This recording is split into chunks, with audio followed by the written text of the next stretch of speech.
of witnesses, and there are people who are about to cross a threshold. So the first thing I want to teach you is a Greek word, argument.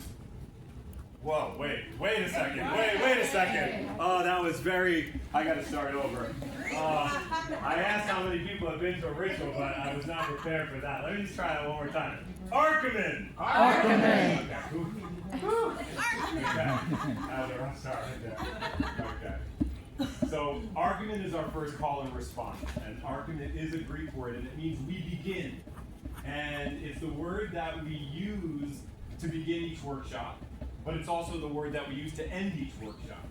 And it has a couple levels of meaning. One, of course, we're beginning the workshop. But why not just say, hey, let's get started?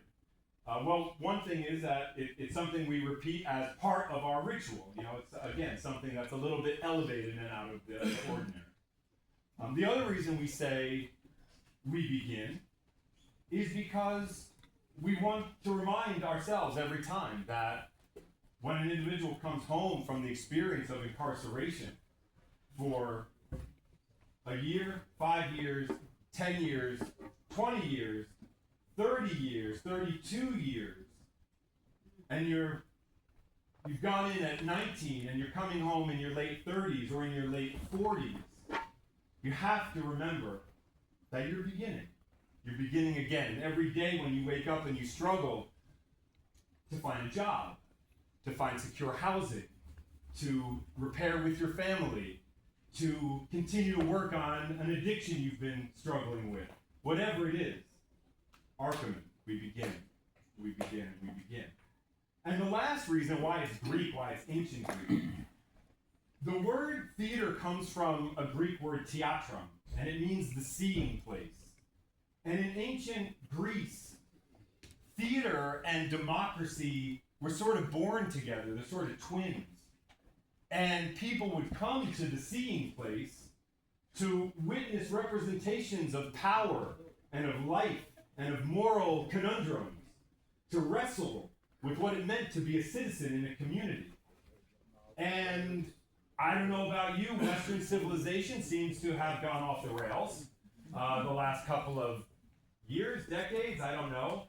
But we say Archimen because we need to bring a different kind of democracy, a sense of coming together as a people, to think about and wrestle with what it means to be a citizen, what it means to impose justice, what it means when 5 men who will go through this rite of passage tonight, between them, 5, and there are 2+ something million people behind bars at any given time since the late 1990s, no matter the fact that up to 700,000 people come home every year, never less than 2 million people behind bars.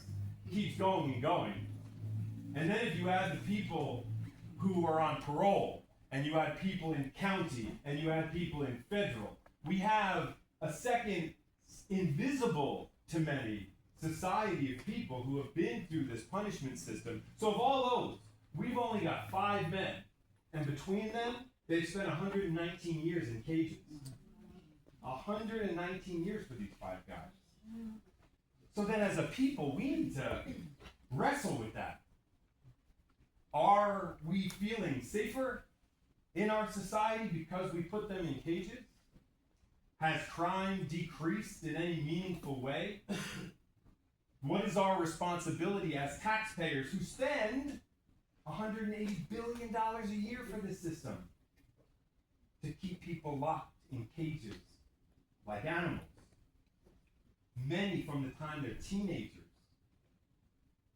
And what you're going to hear tonight, this afternoon, is some of the context. Well, how does a person wind up there? Let's not skip to the phrase, well, they did the crime, they got to do the time. No, they didn't just do a crime. They grew up in a society that fostered an environment and put the conditions in place where committing a crime was almost inevitable. Almost inevitable. And then the next logical step is, well, they committed the crime, now they have to do the time, 119 years.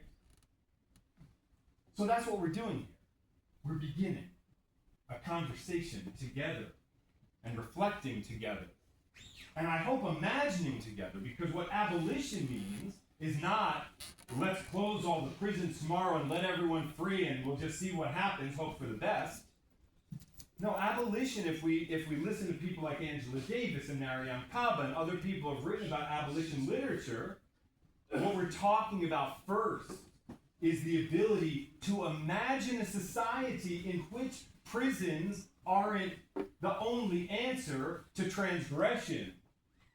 But we have to imagine that first and build the structures, the safe neighborhoods, getting rid of the food deserts, economic equality or at least opportunity for all the things that it would take so that we had a healthy people that could provide other alternatives for individuals who, again, almost inevitably, given the narrow range of opportunities and choices that they're given, are going to wind up in a cage by design. And you'll hear those stories in more context and nuance and personal detail.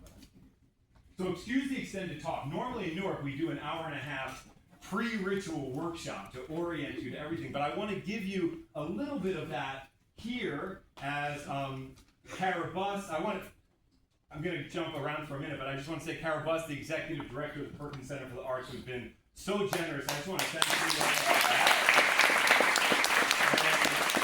And Kara and Allison Hunt have been so gracious in letting us use this space, but have said they want to continue this partnership. So maybe we're going to get to our workshop and be able to do some things together ahead of time so that everyone's oriented. But for now, you got to listen to me ramble for a minute. So the other thing I want to say is I want to explain what a ritual is and what a rite of passage is and why we're doing this. I'm sorry, I'm probably blind. So a ritual is an event that is repeated at a given time. Could be daily, could be weekly, could be could be a family Sunday